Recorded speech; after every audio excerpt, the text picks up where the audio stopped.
Le ciel d'automne français était lourd de gris, comme si le monde s'apprêtait à dissimuler des secrets parmi les nuages. Dans la vallée d'Auvergne, où les vignobles millénaires s'étendaient à perte de vue, un ballon coloré se détachait sur l'horizon, tremblant sous le vent froid qui soufflait entre les montagnes. La nacelle tanguait violemment et à l'intérieur, 3 Italiens luttaient pour garder leur calme. Marco, le pilote expérimenté dont les mains calleuses agrippaient la corde de commande comme s'il était maître de son destin. Alessio, le plus jeune, avec ses grands yeux vifs qui scrutaient chaque rafale de vent comme s'il s'agissait d'une sentence. Et Giulia, courageuse et silencieuse, tenant le journal intime qui consignait chaque détail du voyage commencé quelques jours plus tôt à Turin. Le ballon, qui aurait dû symboliser l'aventure et la liberté, était devenu un instrument de survie, porteur du poids d'espoir et de souvenirs que nul autre ne partagerait. Au début, le vol était paisible, le paysage rural français offrant une beauté presque cinématographique. Mais à l'entrée de la vallée, le vent se fit leur ennemi. Des courants d'air froid se formaient entre les arbres, déroutant le ballon de sa trajectoire. Marco tenta de manœuvrer, mais chaque effort semblait vain face à la force invisible qui les repoussait. 9 ans plus tard, dans une forêt près du Puy-en-Velay, un cinéaste amateur nommé Étienne filmait la forêt à la manière d'un documentaire. Son matériel était rudimentaire, mais son œil aiguisé captait des détails imperceptibles au commun des mortels. Des feuilles gorgées de rosée, des branches entrelacées formant des labyrinthes presque naturels, et, soudain, un objet pris au piège entre 2 chênes centenaires. Un panier, identique à celui d'un ballon, était suspendu comme déposé là par des mains invisibles. Le bois était pourri, le tissu déchiré, mais la forme était indubitable. Étienne approcha la caméra, le cœur battant la chamade, sous l'effet de ce mélange de peur et d'excitation que seule une découverte historique peut susciter. En cet automne 1981, Marco luttait contre le vent et l'épuisement. Giulia, s'efforçant de garder son calme, expliquait à Alessio comment répartir le poids et protéger le journal. Mais la nuit tomba rapidement et la visibilité diminua. Entre les arbres, les ombres dansaient comme des spectres, et chaque rafale semblait entraîner le ballon vers un destin incertain. Marco savait qu'il fallait prendre une décision, et le temps pressait. Tandis que la nacelle flottait au gré des courants d'air, de petits obstacles surgissaient inopinément, des branches basses, des rochers émergeant des clairières, et surtout la peur grandissante de ne pas survivre à cette traversée. Le contraste entre l'expérience de Marco et le malaise d'Alessio engendrait une tension constante. Giulia, observant les 2 hommes, semblait être le pilier silencieux qui maintenait la petite équipe soudée, même lorsque le danger menaçait de briser leurs liens. Le paysage français, avec ses forêts denses et ses collines escarpées, semblait presque un personnage à part entière. Chaque arbre avait une histoire, chaque vallée recelait des secrets, et le vent emportait les souvenirs d'autres voyageurs, d'autres ballons jamais revenus. La nacelle, devenue symbole d'espoir et de désespoir, flottait entre la vie et la mort, sans prendre parti. Au matin suivant, leur dernière vision fut celle d'une vallée illuminée par un épais brouillard. Marco sentit une force invisible s'élever à travers le ballon, comme si la nature décidait de son destin. Alessio tenait la corde entre ses ongles blancs, tandis que Giulia murmurait des noms anciens, peut-être des prières, peut-être des souvenirs, dans l'espoir d'attirer la chance. 10 ans plus tard, Étienne poursuivait son récit, se rapprochant à chaque pas du panier. Le journal, remisé sous clé, était partiellement brûlé et rongé par la corrosion, mais encore suffisamment lisible pour révéler des fragments du dernier voyage. Les mots de Giulia, Marc et Alessio résonnaient sur les pages comme les échos d'un passé presque légendaire. Et tandis que le caméraman positionnait sa caméra pour immortaliser l'instant, l'inévitable question se posa. Comment ce panier avait-il pu survivre au temps et aux intempéries? Le mystère était déjà posé, mais l'énigme ne se limitait ni à la physique ni à la chance. Il y avait quelque chose de plus profond, un suspense qui défiait toute explication logique, révélant que cette histoire n'était pas seulement un récit de survie, mais la rencontre du courage, du malheur et du destin. Chaque branche, chaque pierre, chaque rafale de vent avait contribué à transformer ce qui aurait pu être un simple voyage en une épopée capable de s'étendre sur des décennies. La vallée d'Auvergne, au centre de la France, était une terre de contrastes. D'anciens vignobles s'étendaient à flanc de montagne, tandis que des villages médiévaux semblaient figés dans le temps. Des chemins de pierre serpentaient à travers les collines boisées, et d'étroites rivières creusaient des vallées où la brume s'amoncelait aux premières lueurs du jour. Le temps imprévisible, alternant soleil radieux et brouillard épais, rendait l'environnement presque périlleux, exigeant une vigilance constante de tout voyageur qui osait traverser ces régions en montgolfière. À 38 ans, Marco bénéficiait d'une longue expérience de pilotage de montgolfières touristiques en Italie et en France. Sa détermination était forgée par la pratique, mais aussi par la peur sourde qu'il portait en lui depuis un accident survenu des années auparavant dans les Alpes italiennes, lorsqu'une rafale de vent inattendue avait failli le renverser dans la vallée. Ce souvenir influençait ses décisions, le rendant prudent, analytique et, en même temps, obsédé par le contrôle de la situation. Chaque réglage de la corde du ballon, chaque calcul d'altitude et de vent était guidé non seulement par la technique, mais aussi par l'expérience acquise sur le terrain, un équilibre subtil entre instinct et science. Alessio, de 10 ans son cadet, possédait un courage impulsif typique de la jeunesse. Fils d'ingénieur turinois, il était fasciné par l'aventure et les récits visuels de ses voyages, mais son impulsivité le mettait souvent en danger. C'est lui qui consignait méticuleusement chaque manœuvre du ballon, chaque phénomène météorologique rencontré. Ses notes et ses dessins, bien que détaillés, reflétaient non seulement sa technique, mais aussi son angoisse constante, la tension de ne pas être pleinement préparé aux caprices de la nature. Giulia, une femme de 34 ans, était le pilier émotionnel du groupe. Journaliste d'investigation, habituée aux disparitions mystérieuses et aux situations extrêmes, elle conservait un calme et un sens de l'observation remarquables.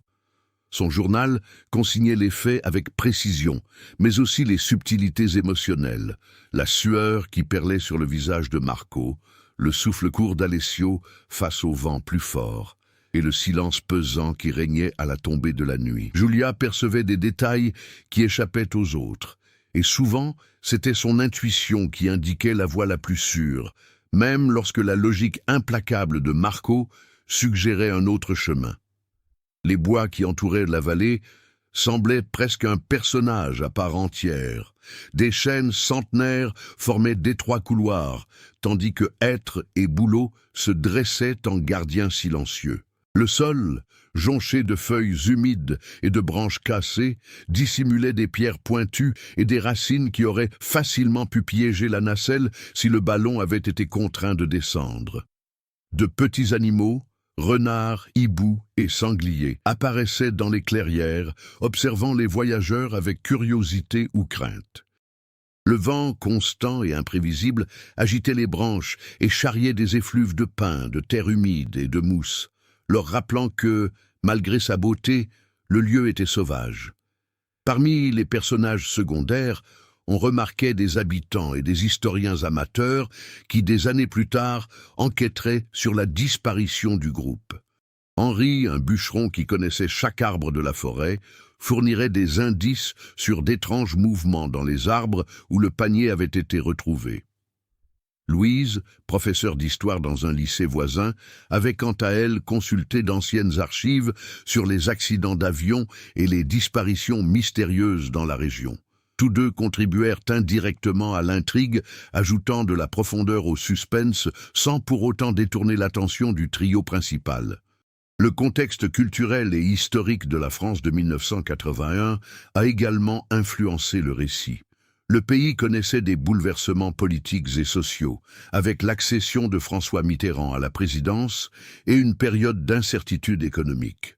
De petites communautés rurales perpétuaient des traditions séculaires, notamment les fêtes des moissons et les rituels de protection contre le danger. Ces éléments culturels furent observés par le groupe lors de leur tentative de survie pendant la traversée. Remarquant d'anciens symboles gravés sur des pierres ou des troncs d'arbres, Julia prenait discrètement des notes, comprenant que certains lieux étaient évités par les habitants, comme s'ils pressentaient la présence de forces invisibles dans les bois. Chaque décision prise par le trio était guidée par une combinaison de connaissances techniques, d'expérience et d'observation de l'environnement. Marco calculait soigneusement les altitudes, Alessio notait les régimes de vent et Giulia interprétait les signes du terrain et de la météo. Cette interaction constante entre raison et intuition créait une tension narrative et approfondissait la compréhension qu'avait le lecteur de la personnalité de chaque personnage. Le récit explorait également des conflits intérieurs subtils. Marco ressentait le poids de la responsabilité de protéger tout le monde, tout en luttant contre la peur de l'échec. Alessio oscillait entre la confiance en l'expérience de Marco et la frustration de son impuissance face aux événements. Giulia, quant à elle, devait concilier pragmatisme et nécessité de garder son calme pour éviter les décisions hâtives. Ces conflits intérieurs étaient représentés à travers des actions et de petits choix, comme ajuster des cordes, choisir des itinéraires entre les arbres et réagir aux rafales de vent, plutôt que par de longs monologues introspectifs. Un autre point important résidait dans le lien entre le passé et le présent. 9 ans plus tard, Étienne retrouva le panier au cœur de la forêt, une découverte qui faisait écho au voyage initial. Chaque détail retrouvé, cordes usées, fragments de tissu et journal intime à moitié intact, permit de reconstituer les décisions du trio et les épreuves qu'ils avaient traversées. Ce lien temporel renforçait le suspense, illustrant comment l'environnement et les personnages continuaient d'interagir symboliquement, même près de 10 ans après. En explorant davantage les personnages secondaires, l'intrigue a enrichi le conflit central. Les habitants, les historiens et les cinéastes ont formé un réseau d'observateurs qui, non seulement ont consigné les événements, mais les ont aussi interprétés. Cela a élargi la portée du récit, permettant au lecteur de comprendre comment de petites actions, des décisions et des accidents ont façonné les événements futurs, reliant ainsi naturellement passé et présent. La fin du chapitre, le décor et les personnages étaient solidement établis. La vallée française, l'imprévisibilité de la nature, le courage et la vulnérabilité du trio italien, et la présence silencieuse des témoins ultérieurs.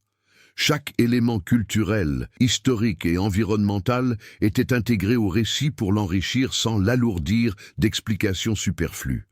Le vent s'est intensifié à l'aube, transformant le ciel de la vallée en un champ de courants imprévisibles. Marco, dans la nacelle du ballon, sentait la force de la nature peser sur lui de tout son être. Le ballon tanguait violemment, ballottant Alessio de droite et de gauche, tandis que Giulia serrait fort son journal intime qui tremblait comme une feuille au vent. Chaque rafale semblait vouloir les précipiter vers les arbres en contrebas, dont les cimes s'agitaient comme des géants s'éveillant d'un sommeil millénaire. Le premier obstacle surgit lorsqu'un courant ascendant les projeta contre un éperon rocheux inattendu. Marco ajusta l'altitude avec précision, mais la proximité des rochers sema la panique parmi les 3 hommes. Alessio laissa échapper un cri étouffé, non pas de douleur, mais sous l'effet de l'adrénaline. Giulia, silencieuse, se mouvait comme une ombre dans la nacelle, agrippant fermement chaque corde pour tenter de stabiliser le vol. Chaque action était guidée par l'instinct de survie, tandis que la raison peinait à garder le contrôle. Alors que le ballon traversait une clairière, il se retrouva pris dans une sorte de couloir de vent formé par des arbres centenaires, un labyrinthe naturel qui semblait avoir été conçu pour mettre à l'épreuve l'habileté de Marco. Chaque tentative de modification de la trajectoire engendrait de nouvelles difficultés. Des branches qui s'étendaient comme des bras invisibles, des feuilles qui s'emmêlaient dans les cordes et alourdissaient la nacelle. Le froid pénétrait leurs vêtements, se mêlant à la sueur de la tension. À cet instant, le lecteur ressent l'intensité du danger sans qu'il soit nécessaire de longues explications. Le décor et les actions parlent d'eux-mêmes. L'interaction entre les personnages se complexifia encore. Marco, conscient que chaque décision pouvait être une question de vie ou de mort, pressait Alessio d'agir vite, mais avec prudence. Alessio, frustré de ne pouvoir maîtriser ni le vent ni l'altitude, était en proie à un conflit intérieur grandissant, le besoin de prouver son courage face à la peur instinctive de l'échec. Julia, percevant la tension entre les deux hommes, joua le rôle de médiatrice discrète, intervenant par petites touches. Déplacer une corde ici, stabiliser une poignée là, tout en consignant chaque détail dans son journal, qui allait s'avérer essentiel pour reconstituer les événements. La nature continuait de présenter de nouveaux défis. Une fine pluie commença à tomber, transformant les feuilles mortes au sol en un piège glissant. Les branches mouillées devenaient coupantes, et le poids du ballon augmentait à chaque goutte absorbée par la toile. Chaque mouvement exigeait une précision chirurgicale, et la moindre erreur pouvait entraîner une chute catastrophique. L'urgence du temps accentuait le suspense. La nuit approchait, et avec elle la visibilité diminuait, rendant le vol encore plus périlleux. 9 ans plus tard, Étienne commença à remarquer des détails qui révélaient la complexité du vol.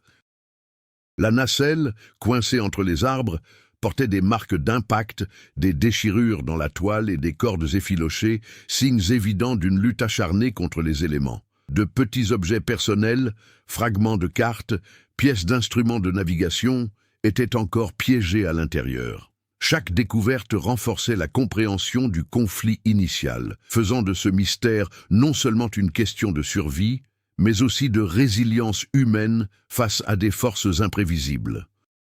En 1981, un second obstacle surgit. Des vents latéraux menaçaient de plaquer le ballon contre une pente abrupte. Marco effectua des calculs rapides, tentant d'utiliser les courants ascendants pour éviter la collision, tandis qu'Alessio s'efforçait de stabiliser la nacelle de navigation. Julia, pressentant le danger imminent, suggéra un léger déplacement de poids, redistribuant les provisions et le matériel à l'intérieur de la nacelle. Chaque petite décision était cruciale, et le trio commença à comprendre que l'équilibre entre technique, intuition et courage serait déterminant pour leur survie. La tension émotionnelle monta d'un cran. Alessio, pour la première fois, mit en doute la maîtrise de Marco et lui proposa des solutions alternatives pour limiter les risques. Marco, épuisé et conscient de l'urgence, devait décider rapidement s'il acceptait ses conseils ou s'il s'en tenait à sa stratégie. Julia observait attentivement, consciente que le moindre conflit entre les deux hommes pouvait leur être fatal. Le récit illustre ces dilemmes intérieurs par des actions, mains tremblantes, agrippant les cordes, regard furtif vers les obstacles, respiration haletante, plutôt que par de longs dialogues explicatifs. La pression extérieure s'intensifiait à l'approche d'un orage sur la vallée. Des éclairs zébraient les épais nuages, illuminant brièvement le ballon et révélant les ombres d'arbres qui semblaient ondoyer comme des bras gigantesques. Le bruit de la pluie frappant la toile et les cordes du ballon accentuait le suspense, et chaque rafale de vent menaçait directement l'intégrité de la nacelle. Le lecteur ressent l'urgence et le danger sans qu'il soit nécessaire d'ajouter d'explications narratives. L'action et l'environnement communiquent la tension de manière viscérale. Au plus fort de cette aventure, un incident imprévu survint. Une corde principale de la nacelle se rompit partiellement. Marco dut improviser avec les moyens du bord. Alessio lui prêta main forte, mais la tension monta entre eux, tandis que Julia gérait la répartition du poids pour maintenir la stabilité du ballon. Chaque seconde devint cruciale, et le récit met l'accent sur la rapidité d'action et de réaction, renforçant ainsi le thème de la survie extrême. Enfin, l'interaction entre l'environnement et les personnages crée un réseau d'obstacles en constante évolution. Les arbres, le vent, la pluie et le terrain ne sont pas de simples décors, mais des éléments actifs qui influencent les décisions et mettent à l'épreuve la résilience du trio. Cette approche renforce l'imprévisibilité et maintient l'intérêt du lecteur, préparant le terrain pour la suite du récit, l'introduction d'intrigues secondaires et de complexité qui mêlent la lutte pour la survie aux dimensions personnelles et émotionnelles des personnages. Le vent semblait désormais conspirer avec la forêt elle-même, changeant de direction sans prévenir et poussant le ballon dans des directions inattendues. Marco luttait pour maintenir la nacelle stable, mais chaque rafale lui rappelait la fragilité de sa position. Alessio, de plus en plus tendu, se mit à penser à sa famille à Turin, ses parents, ses frères et sœurs, et la perspective de ne jamais revenir. Giulia remarqua le regard absent du jeune homme et comprit que la peur était sur le point de se muer en paralysie. La première intrigue secondaire apparut dans la nacelle. De légers désaccords sur des décisions stratégiques. Alessio se demandait s'il ne devait pas quitter la vallée plus rapidement, tandis que Marco insistait pour trouver des itinéraires plus sûrs à travers les arbres. Giulia, toujours posée, leur rappela que chaque choix avait des conséquences et que la précipitation pouvait être plus mortelle que la tempête elle-même. Ces tensions ne concernaient pas seulement le vol, mais aussi la confiance, le leadership et la perception des risques. Pendant ce temps, dans la vallée, les récits des habitants se mêlaient au destin du ballon. Henri, le bûcheron, observait du haut d'une colline les étranges mouvements des arbres, songeant aux vieilles histoires de disparitions mystérieuses qui hantaient les bois. Les ombres qui se dessinaient dans les branches et le bruit du ballon le tenaient en alerte. Il deviendrait plus tard un personnage clé dans la reconstitution des événements, mais pour l'instant, son récit se poursuivait en parallèle, renforçant le sentiment que la forêt était vivante et attentive. Un autre facteur de complexité résidait dans la santé du trio. Le froid les transperçait jusqu'aux os et l'épuisement commençait à se faire sentir.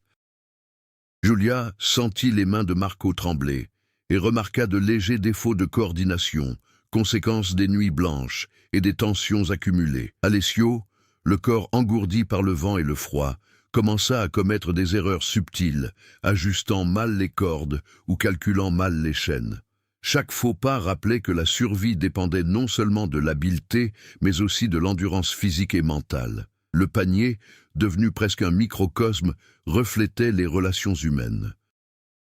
Marco, toujours maître de la situation, devait déléguer pour maintenir l'efficacité, mais son instinct protecteur l'empêchait de laisser Alessio ou Giulia prendre des décisions risquées seuls. Alessio, désireux de prouver sa compétence, tenta de passer outre les instructions de Marco. Giulia joua le rôle de médiatrice, apaisa les tensions et prit des notes. Cette dynamique engendra une tension émotionnelle constante, une intrigue secondaire directement liée au conflit du vol, sans pour autant détourner l'attention du suspense principal. La pression du temps s'intensifiait à mesure que l'après-midi avançait. Le brouillard descendait rapidement, rendant difficile l'évaluation de la hauteur et de la distance entre la nacelle et les branches les plus hautes. La visibilité réduite exigeait des décisions rapides. Marco devait calculer chaque mouvement avec une précision chirurgicale. Alessio ajustait les angles des cordes et Giulia observait les variations du vent et de la végétation pour anticiper les changements soudains. L'urgence de la situation rendait le drame plus intense et chaque seconde semblait accroître le danger. Parallèlement, des histoires plus modestes se déroulaient. Louis, un fermier vivant à plusieurs kilomètres de là, remarqua un phénomène étrange dans le ciel, un ballon qui ne correspondait à aucune attraction touristique connue. Il prit des photos avec son appareil amateur qui, des années plus tard, servirait de preuve aux enquêteurs pour reconstituer l'itinéraire du groupe. Cette intrigue secondaire ajouta du suspense et une touche de réalisme, montrant comment de petites actions, même d'inconnus, pouvaient avoir un lien avec l'histoire principale de survie. Un autre défi consistait à interagir avec la forêt elle-même. Des branches cassées par le vent tombaient près de la nacelle, obligeant le trio à les esquiver rapidement. Chaque obstacle physique devenait une épreuve psychologique. Le bruit du ballon déchirant les feuilles, le craquement du bois qui se brisait et l'odeur de la terre humide créaient une atmosphère presque oppressante. La nature n'était pas qu'un simple décor. Elle était un adversaire, mettant à l'épreuve la résilience et la capacité d'improvisation du trio. Tout au long de l'après-midi, Alessio commença à s'interroger sur son propre rôle. Il réalisa que son anxiété affectait Marco et que son impulsivité pouvait mettre tout le monde en danger. Ce conflit intérieur était silencieux, se manifestant par de petits gestes, des ajustements hésitants des cordes, une respiration irrégulière et des regards constants vers Giulia en quête de confirmation. Giulia, de son côté, percevait ces subtilités, comprenant que chaque moment d'égarement émotionnel était aussi dangereux qu'un moment d'égarement physique. La tension atteignit son paroxysme à un moment critique. Une rafale de vent inattendue projeta la nacelle vers une clairière remplie d'arbres plus hauts.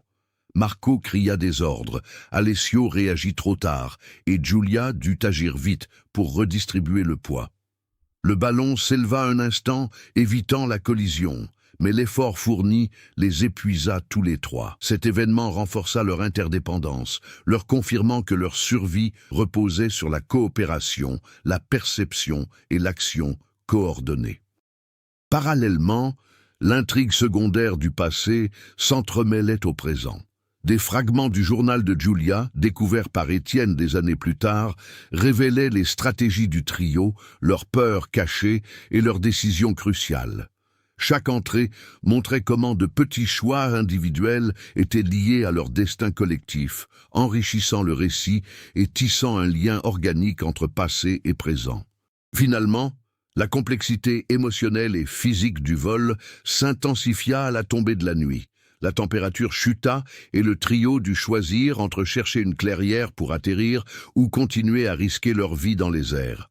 Chaque option comportait des risques, et l'incertitude du dénouement engendra une tension maximale. Le récit conserve un rythme soutenu, alternant action, description des lieux et réaction des personnages, sans pause prolongée ni réflexion répétitive.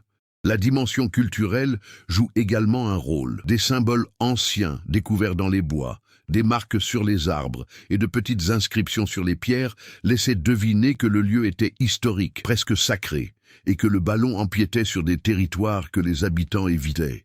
Giulia, attentive, notait chaque détail, comprenant que le passé du lieu influençait le présent du trio, liant la survie matérielle à une reconnaissance historique et culturelle.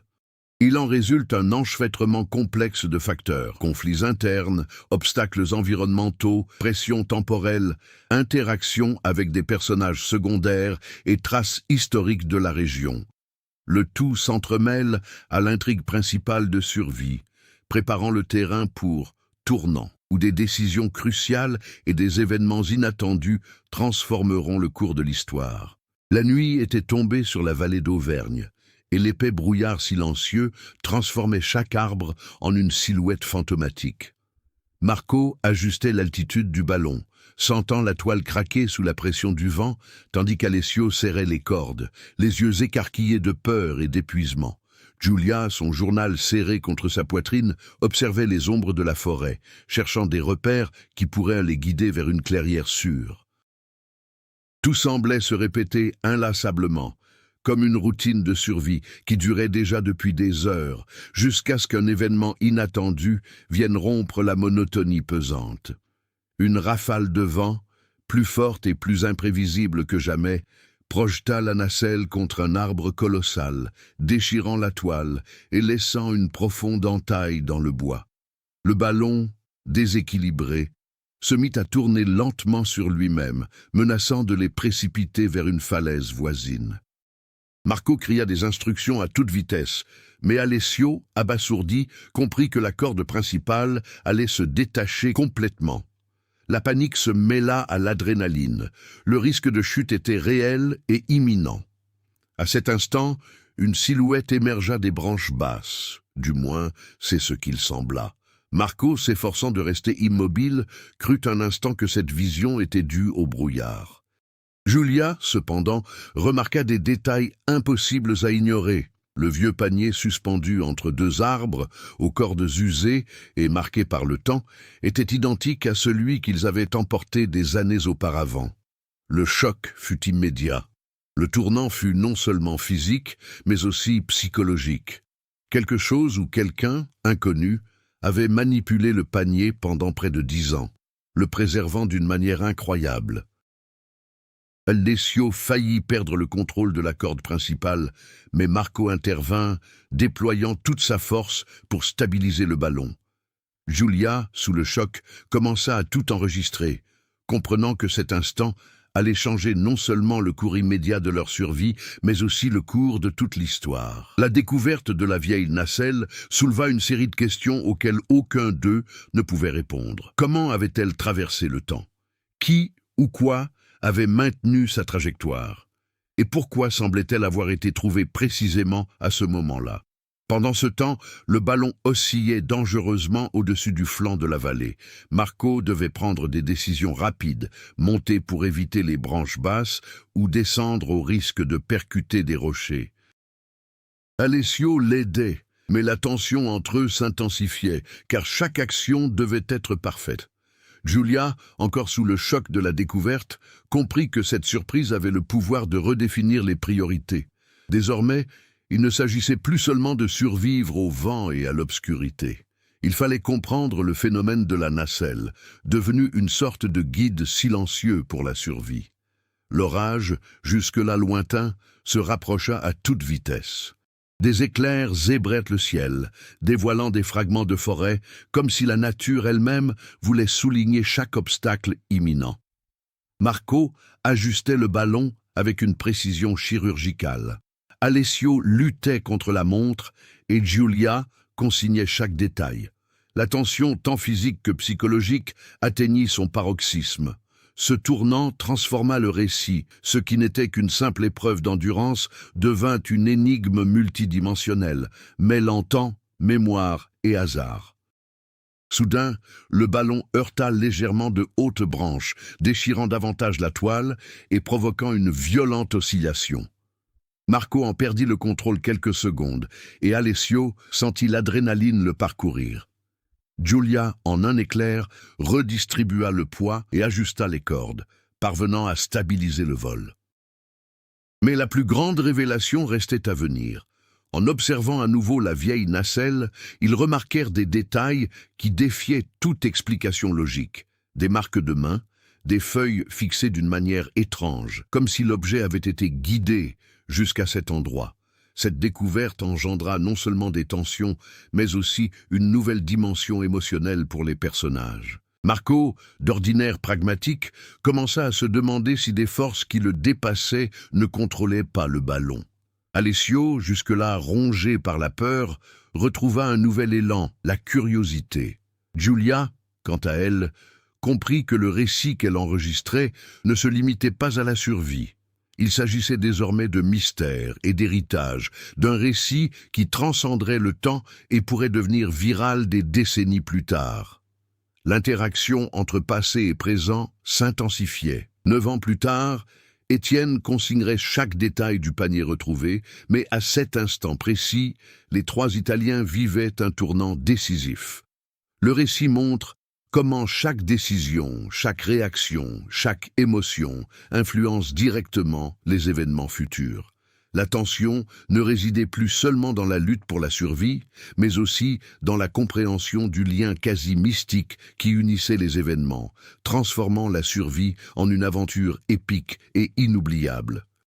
Le vent restait imprévisible, et le ballon s'approchait d'une falaise couverte d'arbres fins et penchés. Marco prit une décision cruciale, utiliser le courant ascendant formé entre 2 vallées pour gagner de l'altitude et traverser la zone dangereuse. Alessio l'aida, ajustant rapidement les cordes et les sacs de lest.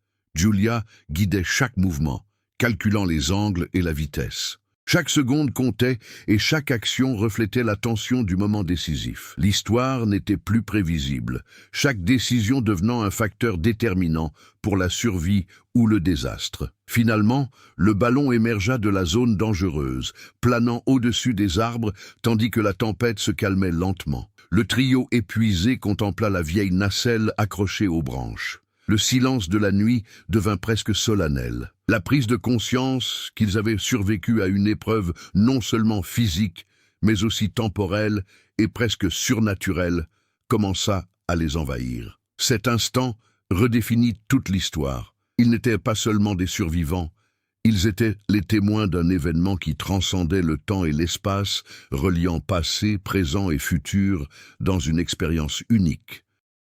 Le tournant décisif survint lorsqu'on comprit que l'intrigue ne se limitait pas à la lutte contre le vent ou à l'habileté du pilotage du ballon.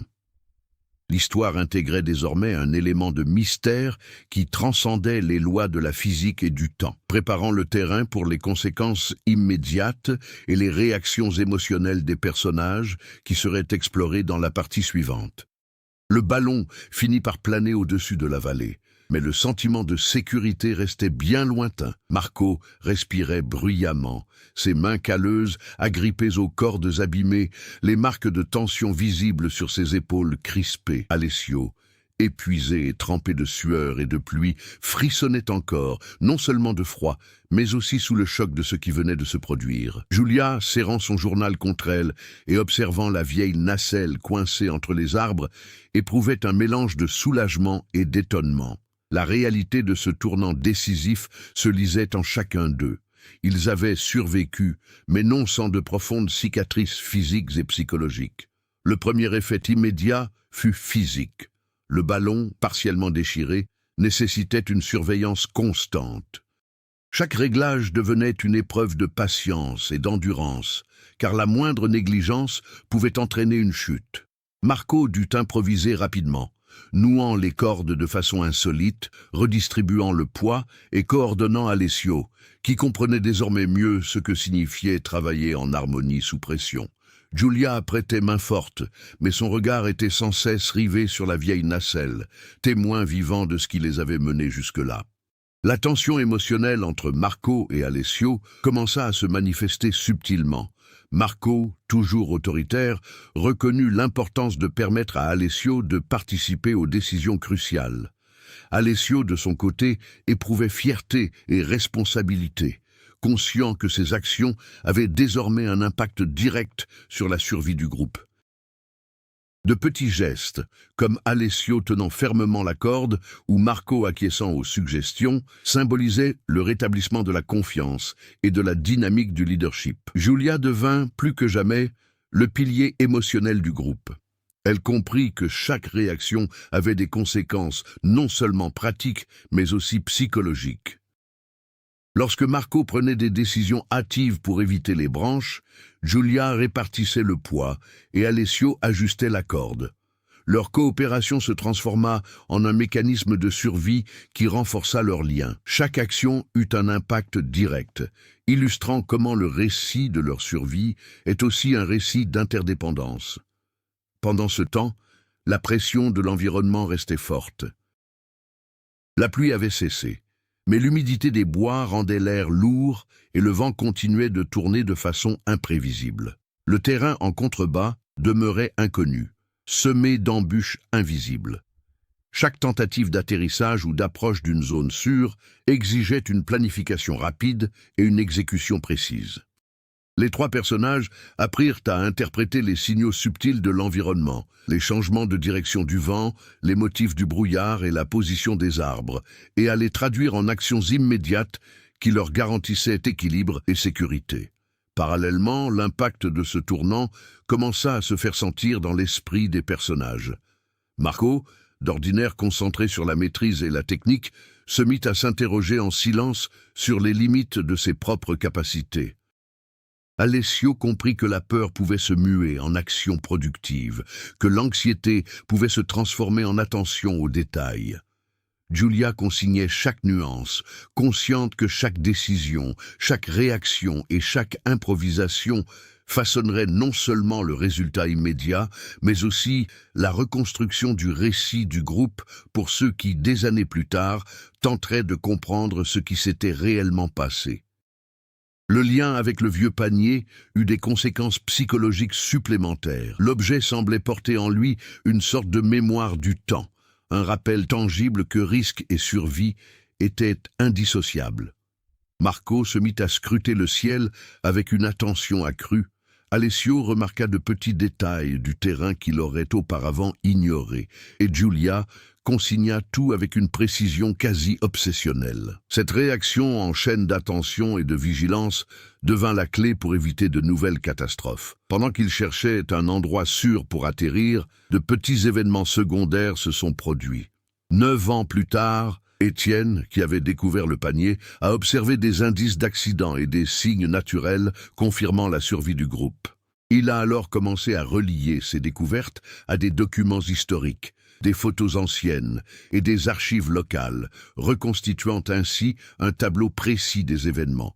Ce parallèle temporel a renforcé l'idée que les conséquences immédiates ont des répercussions qui s'étendent bien au-delà de l'événement initial, reliant passé et présent dans un récit cohérent. L'interaction au sein du groupe a également révélé les conséquences pratiques des décisions prises lors de ce moment critique. En permettant à Alessio de participer au choix, Marco a optimisé l'efficacité de chaque manœuvre de ballon. Alessio, en assumant des responsabilités cruciales, a gagné en confiance et en précision. Giulia, en guidant et en consignant les actions, a instauré un schéma d'action réduisant les risques d'erreur et d'accident.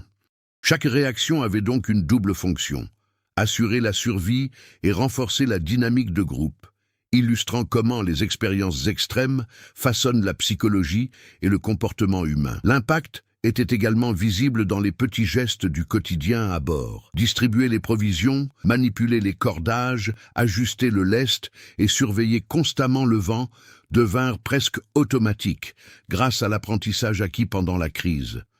Ces actions, aussi simples soient-elles, renforçaient l'idée de survie concrète, illustrant comment les conséquences immédiates se traduisent en réflexes de sécurité et de coordination qui peuvent faire la différence entre le succès et l'échec. De plus, ce tournant a entraîné une modification de la perception du risque. Marco a commencé à évaluer chaque action avec une extrême prudence.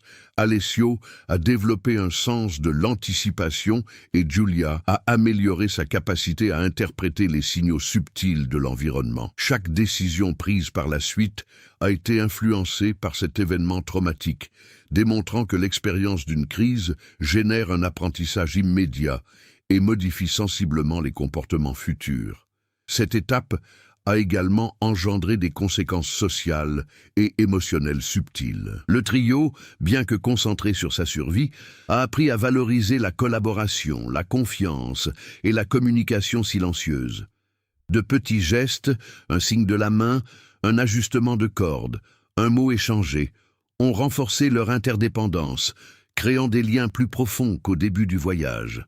Le lecteur comprend alors que la survie n'est pas seulement physique, mais aussi sociale et émotionnelle. Finalement, le groupe commença à repérer des zones d'atterrissage sûres, évaluant les clairières éclairées par des fragments de lune et les espaces entre les arbres. Chaque décision d'atterrissage reflétait les leçons apprises, l'expérience accumulée et les conséquences de ce tournant. Le récit met l'accent sur l'action, la réaction et l'adaptation, préparant ainsi le terrain pour le prochain thème, qui explorera surmonter et grandir. Lorsque le trio sera confronté à de nouveaux défis qui mettront à l'épreuve non seulement leur capacité de survie, mais aussi leur capacité de croissance émotionnelle. Le soleil se levait lentement sur la vallée, teintant d'or la brume qui persistait entre les arbres. Le ballon, malgré son état usé, restait en l'air, et le trio italien commençait à comprendre que la survie dépendait non seulement de la technique, mais aussi de l'adaptation et de la capacité à évoluer face à l'inconnu. Marco prit une profonde inspiration, conscient que l'expérience acquise ces derniers jours allait transformer son rapport à la vie et au danger. Il ne s'agissait plus seulement de maîtriser le pilotage. Il s'agissait aussi de savoir faire confiance, improviser et reconnaître ses limites. Le premier défi de la journée était à la fois physique et mental. Traverser une zone de vent instable sans heurter les arbres les plus hauts. Marco, d'abord autoritaire et insistant, laissa Alessio participer activement aux décisions de navigation. Le jeune homme, qui avait auparavant réagi avec peur, fit alors preuve de calme et d'assurance, ajustant les cordes et observant les courants de vent avec précision. Chaque geste témoignait d'une évolution. D'apprenti impulsif, Alessio était devenu un partenaire stratégique, capable d'agir avec lucidité sous pression. Giulia, de son côté, a transformé son rôle d'observatrice en celui d'actrice de la prise de décision. Non seulement elle consignait les événements, mais elle anticipait aussi les problèmes, suggérant des solutions avant que la situation ne devienne critique. Sa confiance s'est accrue lorsqu'elle a compris que ses observations pouvaient sauver des vies.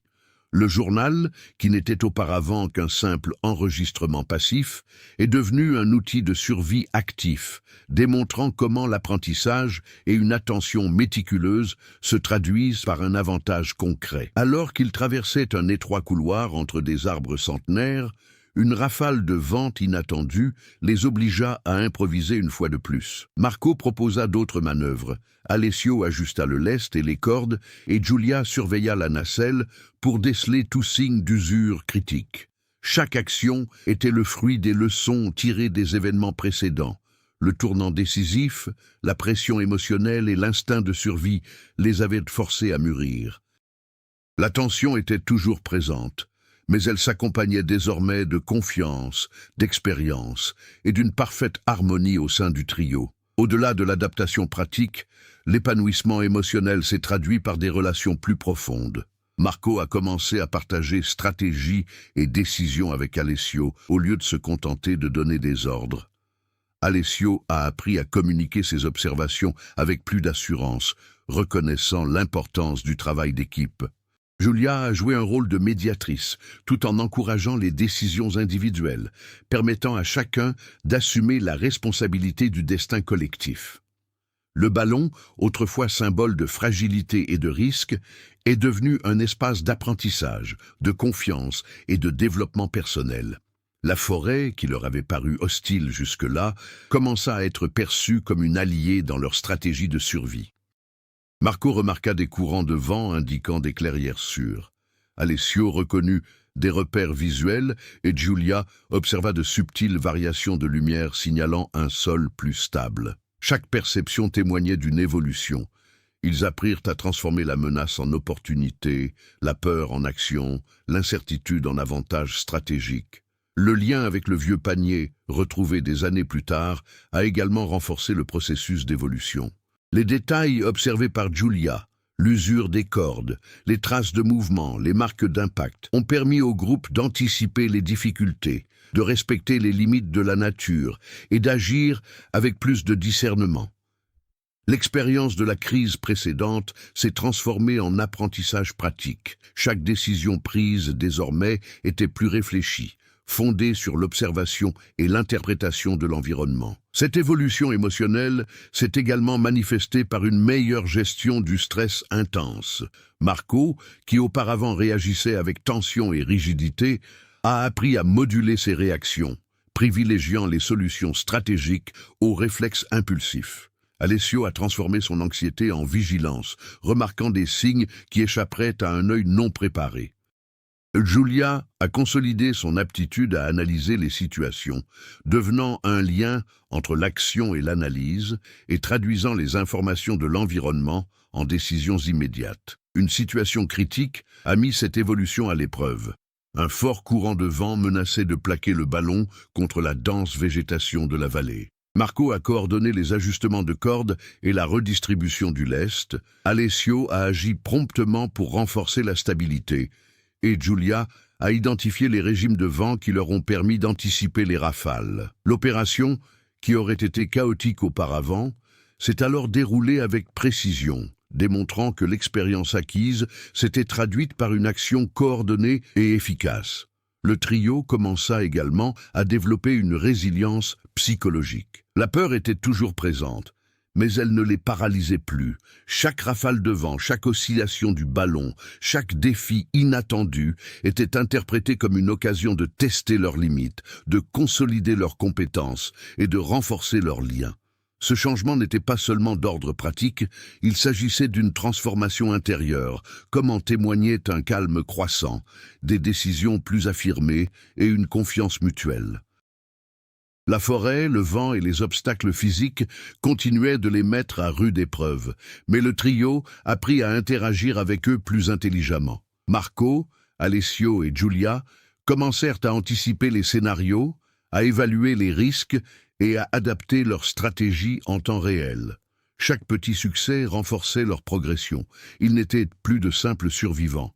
Ils étaient devenus des acteurs conscients dans un environnement hostile, transformant la menace en opportunité. À mesure qu'ils s'aventuraient dans des régions plus ouvertes, l'apprentissage s'étendait à la collaboration et à la communication silencieuse. De petits gestes, un ajustement de corde, une observation partagée, un signe de tête complice garantissaient une efficacité maximale. L'interaction entre l'expérience, l'observation et l'action a consolidé leur progression. Le dépassement des difficultés physiques et émotionnelles a permis d'améliorer leurs compétences de survie et de renforcer leur confiance collective. Leur progression atteignit son apogée lorsqu'une clairière sûre apparut à l'horizon. Le ballon, désormais sous contrôle coordonné et sûr, s'approcha lentement de la terre ferme. Marco guida la descente avec précision. Alessio ajusta les cordes et les sacs de lest, et Giulia surveillait chaque impact. Le trio, épuisé mais revigoré, avait transformé la peur en compétence, l'incertitude en clarté, la fragilité en résilience. À la fin de cette étape, les personnages avaient non seulement survécu, mais aussi évolué. Marco avait développé un leadership équilibré et une vision stratégique. Alessio avait gagné en confiance et en esprit critique, et Giulia avait consolidé ses compétences analytiques et de médiation. Chaque épreuve traversée avait contribué à leur développement individuel et collectif, préparant ainsi le terrain pour le thème suivant. Préparation, au point culminant toutes ces compétences et ces connaissances seront essentielles pour faire face au dénouement final de l'histoire. Le ballon planait désormais au-dessus du bord de la vallée, où le terrain devenait de plus en plus accidenté. Des arbres géants se mêlaient aux falaises, et le vent soufflait avec une force irrégulière, exigeant une vigilance extrême. Marco ajustait l'altitude, tandis qu'Alessio vérifiait les cordes et les sacs de lest, mettant en pratique tout ce qu'ils avaient appris ces derniers jours.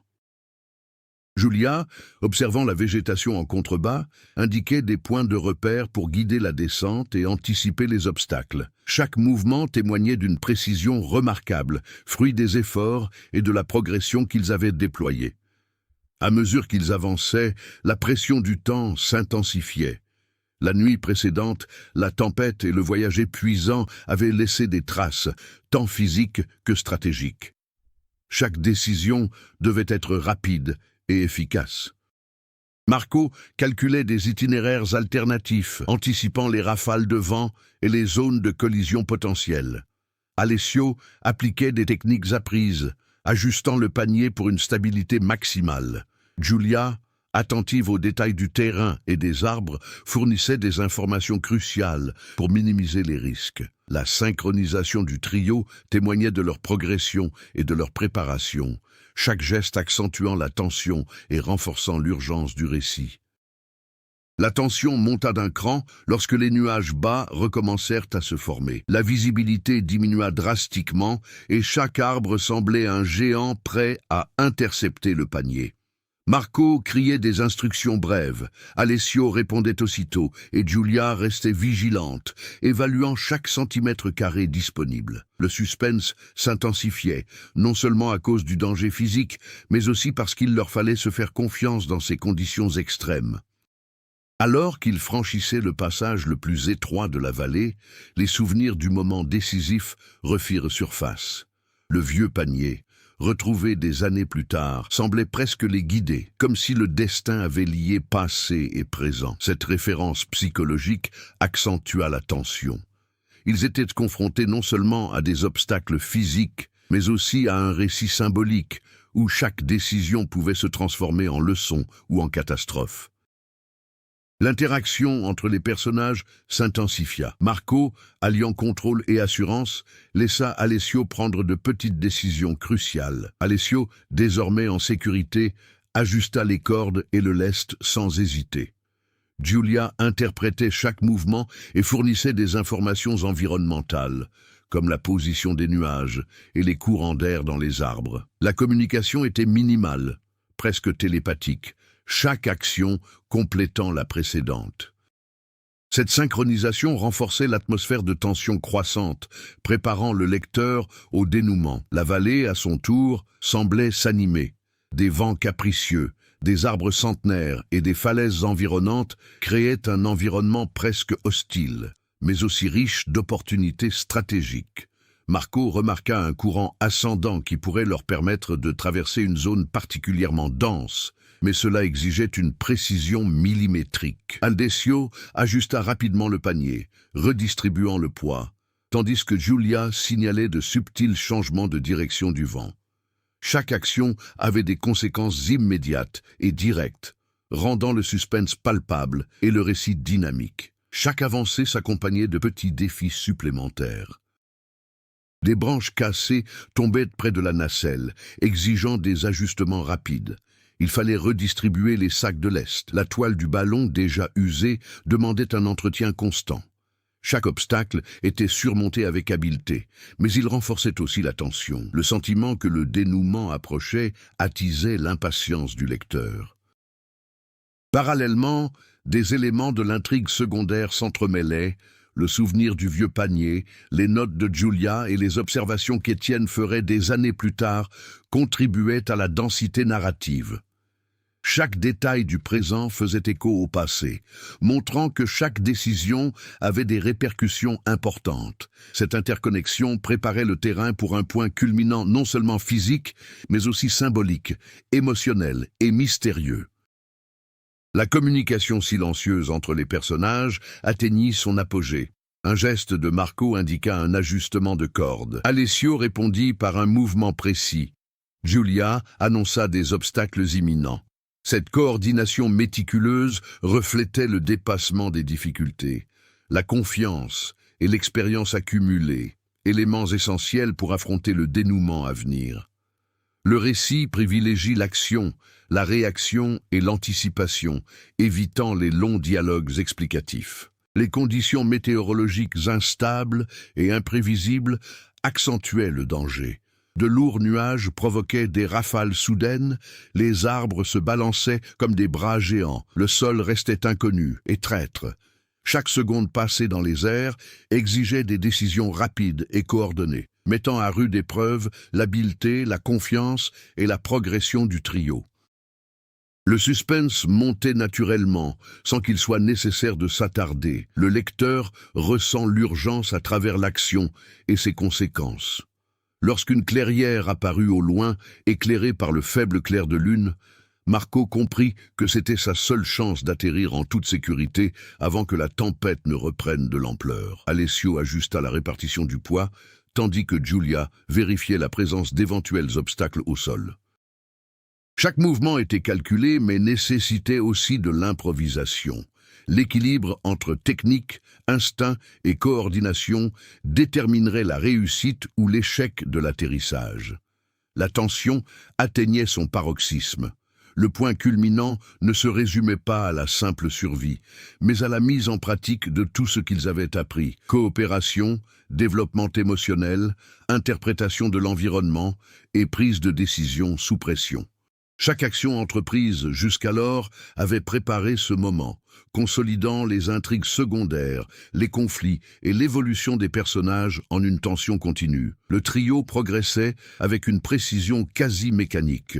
Marco pilotait le ballon, Alessio ajustait les cordes et le lest, Giulia observait le vent et le terrain. Le récit s'accélérait. alternant description rapide des obstacles et réaction à chaud des personnages. Le suspense atteignait son paroxysme, préparant le lecteur au point culminant physique et émotionnel qui allait sceller le destin du groupe et révéler la vérité sur l'antique nacelle. À mesure que la clairière approchait, le vent tomba, mais la tension demeurait palpable. Marco savait que la moindre erreur pouvait lui être fatale. Alessio, sûr de lui, garda son équilibre et exécuta chaque mouvement avec précision. Giulia, attentive, anticipa le mouvement des arbres et indiqua le meilleur endroit pour atterrir. L'accumulation d'actions, de décisions et d'expériences forgea les préparatifs pour l'instant décisif. Le dénouement était imminent. Le décor était planté. Une clairière baignée de lumière, une brise modérée, un vieux panier servant de repère symbolique et pratique, et 3 personnages préparés physiquement et émotionnellement à l'affrontement final. La tension croissante, l'entrelacement des intrigues secondaires et l'évolution des personnages ont posé les bases d'un dénouement prometteur qui apporterait résolution et rebondissement inattendus au récit. Le ballon descendait lentement au-dessus de la clairière éclairée par la lune, mais la tension restait palpable. De grands arbres entouraient l'espace, certains avec des branches cassées et d'autres obstacles invisibles dans la pénombre. La toile du ballon, déchirée à des endroits critiques, tremblait à chaque rafale de vent.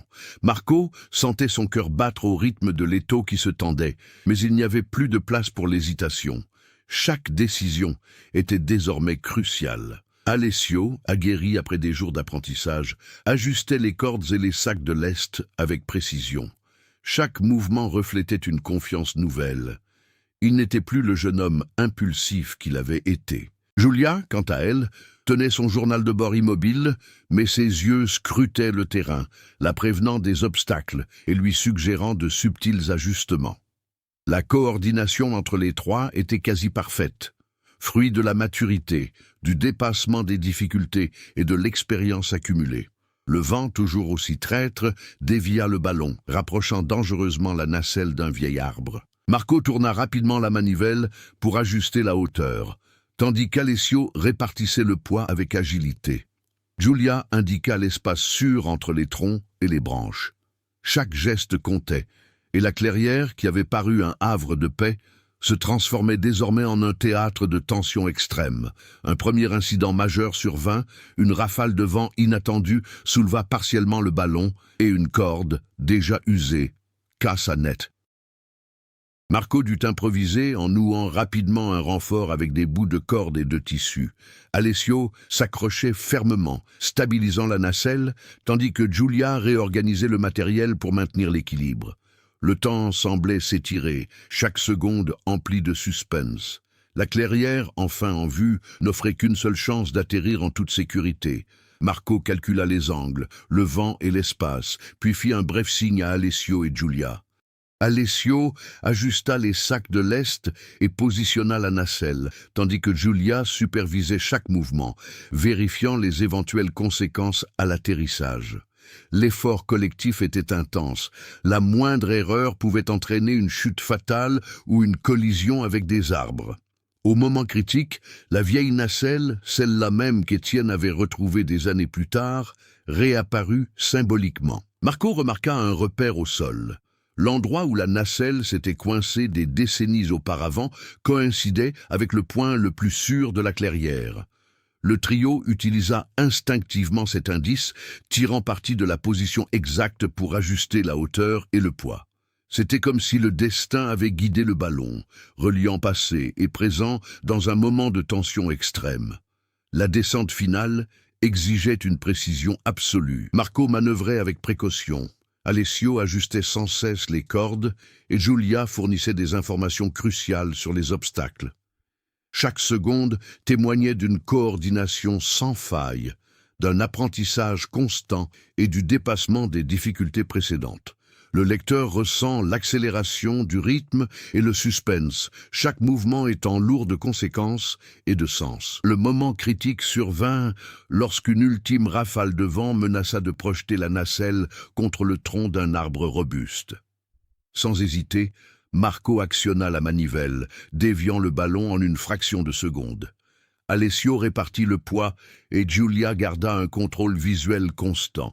Le trio resta un instant suspendu au-dessus de la clairière, les muscles tendus, le souffle court, chacun conscient que le moindre faux pas pourrait être fatal. Puis, le ballon se posa en douceur sur le sol.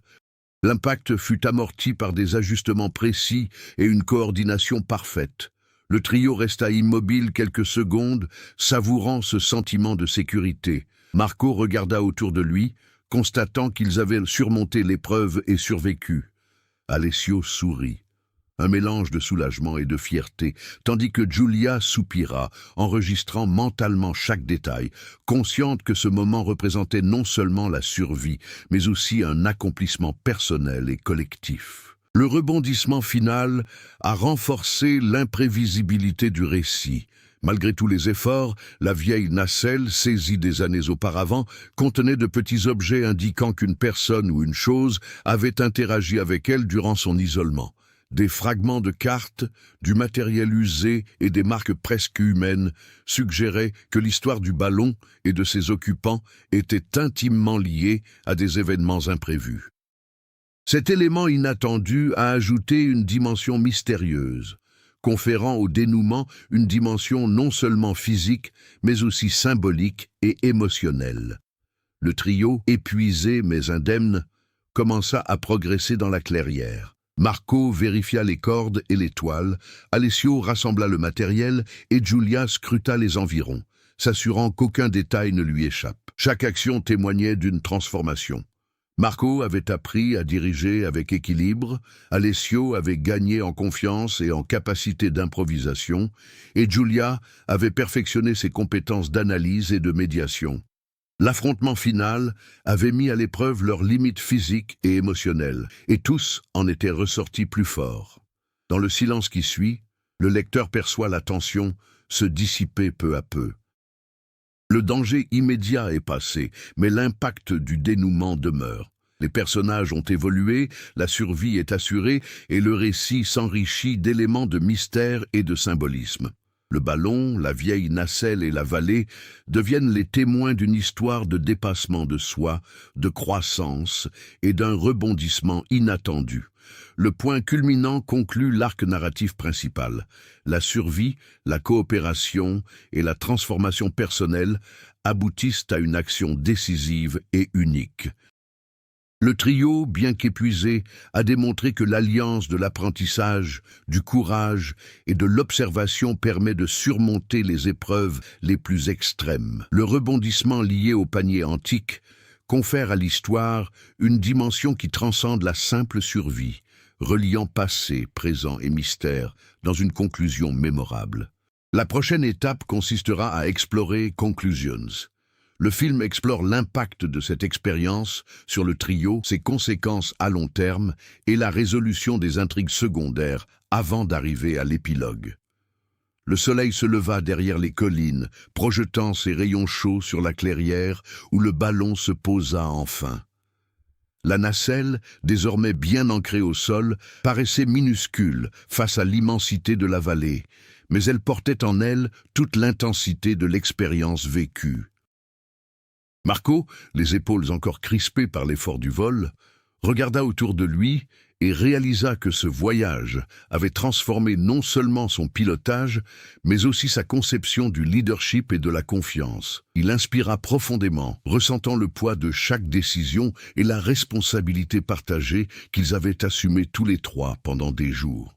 Alessio, autrefois anxieux et impulsif, observa le vieux panier d'un œil nouveau.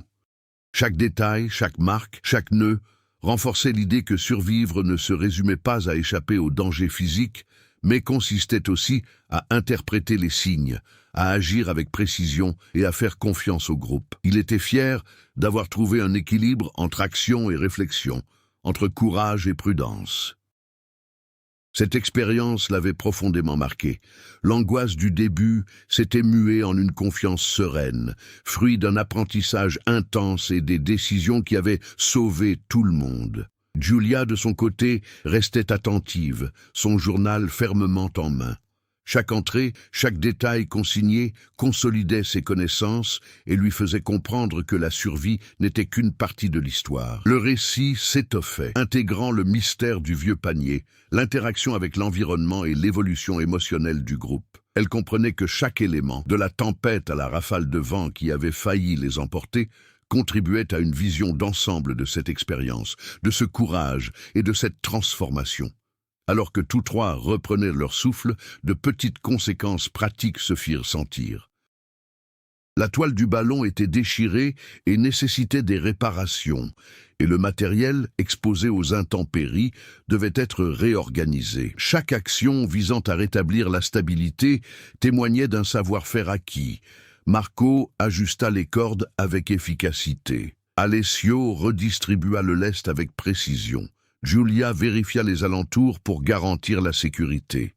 Chaque geste symbolisait le dépassement des difficultés et la consolidation de l'expérience, démontrant que la survie dépend aussi d'une vigilance constante et d'une attention particulière aux détails. Les intrigues secondaires se résolvèrent naturellement. Le vieux panier, retrouvé des années plus tard par Étienne, portait désormais les traces d'une intervention humaine inconnue, reliant passé et présent.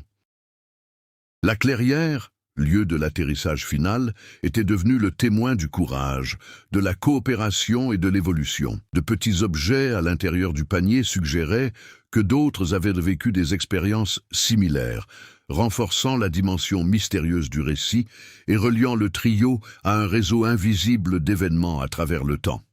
Les relations entre les personnages se sont également consolidées. Marco a appris que le leadership n'est pas synonyme de contrôle absolu, mais de confiance et de coordination. Alessio a compris que le courage et le souci du détail sont indissociables, et que la confiance au sein du groupe peut être aussi essentielle que les compétences individuelles. Giulia a réalisé que l'enregistrement, l'observation et l'analyse ont une valeur directe pour la survie et la transmission de l'expérience.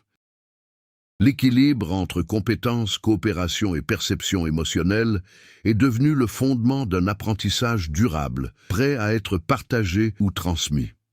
La clairière réservait encore bien des surprises, des traces de visiteurs passés, des signes de faune adaptés à la vallée et des arbres marqués par le temps renforçaient le sentiment que la survie dépendait non seulement de l'habileté humaine, mais aussi d'une connaissance approfondie de l'environnement. Marco étudiait les courants de vent et la végétation. Alessio repérait les sentiers sûrs et Giulia consignait chaque nuance pour consolider ses connaissances. L'équilibre entre action et observation s'avéra essentiel et le trio comprit que l'expérience ne s'arrêtait pas à l'atterrissage. L'analyse de l'environnement restait cruciale pour garantir la sécurité et les apprentissages futurs.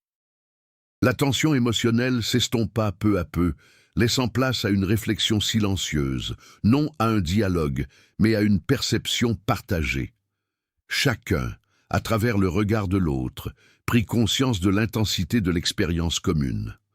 Marco réalisa qu'il avait transformé son leadership, Alessio, qu'il avait mûri individuellement, mais aussi au sein du collectif, Giulia, qu'elle avait intégré analyse et action d'une manière unique. Le silence de la clairière, conjugué au sentiment d'accomplissement, consolida le parcours émotionnel de chacun, démontrant que la croissance et le dépassement sont le fruit d'une expérience intense et partagée. De plus, le récit culturel et historique de la vallée d'Auvergne se révéla. Des marques anciennes sur les arbres, des traces de sentiers oubliés et des signes d'occupation passée renforçaient le cadre, reliant le trio à un contexte plus large. La survie n'était plus seulement un défi physique, elle impliquait désormais la compréhension de l'espace, l'interprétation des signes historiques et l'intégration à l'environnement. L'expérience acquise élargissait la perception du monde des personnages, renforçant le thème central du dépassement de conditions extrêmes. Le vieux panier, élément central du tournant et de la montée en puissance jusqu'au dénouement, demeurait un symbole de persévérance et de mystère. Marco, Alessio et Giulia comprenaient qu'il y avait quelque chose au-delà de leurs actions immédiates. Les forces du hasard, le cours du temps et des interactions inattendues avaient façonné le dénouement. Chaque détail soulignait l'imprévisibilité de la vie et la nécessité d'une attention constante, de courage et de collaboration. Finalement, tandis qu'ils contemplaient la clairière et le ballon en sécurité, le trio comprit que le voyage avait transformé non seulement leurs compétences de survie, mais aussi leur vision de la vie. Marco, d'ordinaire rigide, avait appris la souplesse. Alessio, autrefois impulsif, avait trouvé l'équilibre. Giulia, observatrice et analytique, avait intégré émotion et action. L'atterrissage sans encombre symbolisait non seulement la survie physique, mais aussi un accomplissement émotionnel et symbolique, concluant ainsi des récits marqués par la tension, l'apprentissage et la croissance. L'histoire trouve alors une résolution cohérente. Les personnages surmontent des épreuves extrêmes, développent leurs compétences et leur sensibilité, résolvent des intrigues secondaires symboliques et leur survie, tant physique qu'émotionnelle, est assurée. Le lecteur perçoit la cohérence entre l'action, ses conséquences et l'évolution personnelle, tandis que le panier ancien demeure un symbole de mystère, d'héritage et de lien entre passé, présent et futur. Des années plus tard, Marco, Alessio et Giulia se remémoraient le décollage du ballon. La vieille nacelle restait gravée dans leur mémoire, symbole de résilience, de mystère et de destin. Chacun suivit un chemin différent, mais le lien forgé dans cette survie extrême demeura indéfectible. Marco mena des expéditions avec calme et stratégie. Alessio guida les jeunes apprentis avec assurance et Giulia consigna des récits reliant passé et présent. La vallée d'Auvergne demeura silencieuse, témoin éternel du courage et de l'apprentissage. Cette expérience les avait transformés à jamais, leur rappelant que la survie n'est pas seulement physique, mais aussi émotionnelle, intellectuelle et symbolique, tissant des liens insoupçonnés. Si l'incroyable aventure de Marco, Alessio et Giulia vous a touché, partagez cette histoire et inspirez d'autres personnes à valoriser le courage, le dépassement des difficultés et la collaboration. Chaque détail du ballon, de la vieille nacelle et de la vallée d'Auvergne nous rappelle que les épreuves les plus extrêmes peuvent transformer des vies. N'hésitez pas à partager vos réflexions, vos expériences de résilience ou vos théories sur le mystère de la nacelle dans les commentaires. Et abonnez-vous à la chaîne pour suivre des récits de survie, des aventures extraordinaires et des rebondissements inattendus. Votre participation fait vivre le souvenir d'événements qui défient l'impossible.